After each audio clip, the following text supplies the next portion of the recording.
Hello, hello. Good morning, Brisbane.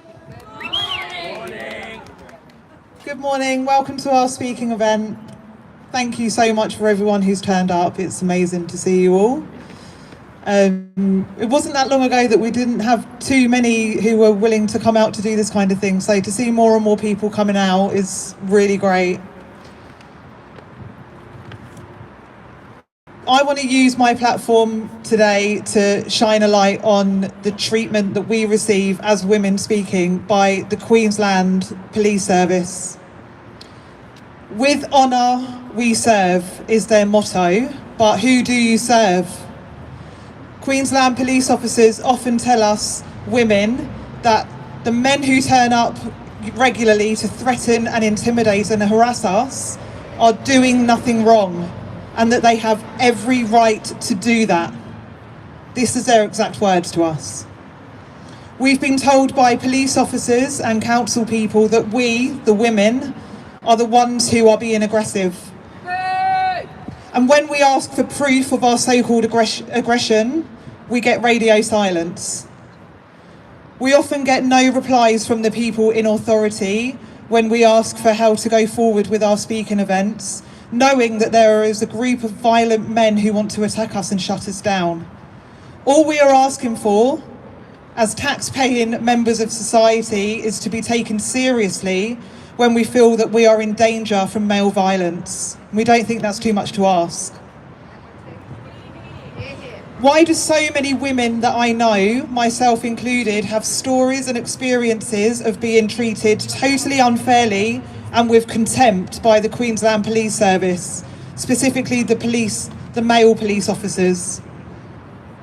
Now, this is my hypothesis, and we know through research that frequent consumption of porn, particularly violent or degrading content, can reduce men's empathy towards women's experiences of abuse,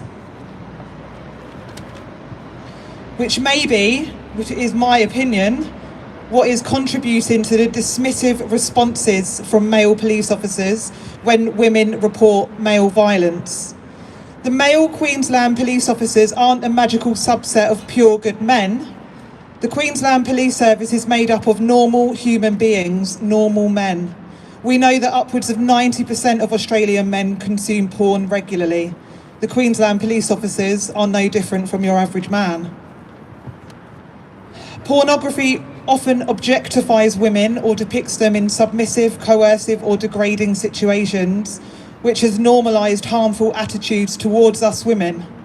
Men who regularly view porn are more likely to endorse rape myths, such as believing that women secretly desire abuse, and are less likely to intervene in sexual assault scenarios.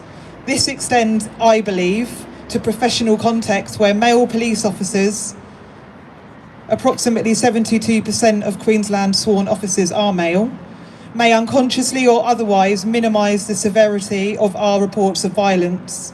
I believe the prevalence of porn consumption among men suggests a potential widespread influence on their attitudes towards us, particularly if they consume violent content. Porn is the scourge of our time.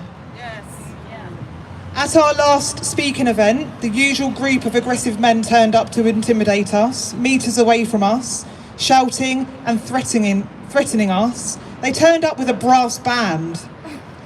When I asked a male police officer if he was going to move them on so we could speak in peace, he told me I was being silly. Women from this group have been physically attacked by men, and the police officers have turned a blind eye time and time again. It is my opinion, given all of the experiences I have witnessed and listening to women who have dealt with Queensland Police, that women are seen as less than human by the men who are put in the position, paid to protect us. I find it highly laughable that the Queensland Police Service emphasise values like community safety, integrity and accessibility. Significant links have been found between violent porn use and attitudes supporting verbal aggression towards women, which could manifest, I believe, in police officers dismissing or trivialising women's reports of abuse. I experienced this when I was pregnant last time, after I was verbally harassed up close and in public in broad daylight by one of Brisbane's worst transvestites. I was actually told by the police officer to come back when he gave me a black eye. Those were his exact words. That's the first time I saw firsthand the disgusting attitude of male police officers in the Queensland Police Service when it came to male violence against women and their preference for protecting male perpetrators, and I knew that I could never trust these uniformed men. And this isn't just my opinion. One woman whose experience I heard recently was in a relationship with a police officer who was extremely psychologically abusive and coercive. She tried to report her abuser and the revenge porn that she discovered he had been posting against her consent, but found that she was met with a boys' club where they all protected each other. She says she could count the times that she's come into contact with a decent male police officer on less than one hand, and I agree with that sentiment. Repeated exposure to porn, which often pairs arousal with dominance or aggression, can rewire men's perceptions, making violence against women seem less serious or even normal. And this is compounded, I believe, by the fact that men with pre-existing hostile attitudes towards women, and we've all come across these men, many of us standing here have experienced the awful attitudes from male police officers when we complain about male violence towards us. These women-hating men are more susceptible to porn's effects, which leads them to ignoring us or not taking our report seriously, and we've had enough. This has, in my opinion, created a systemic issue within the police force where women reporting male violence often encounter skepticism or inaction as officers' non-existent empathy, which has been shaped by their habitual exposure to objectifying or violent content of women. This undermines their ability to respond appropriately when we're in danger.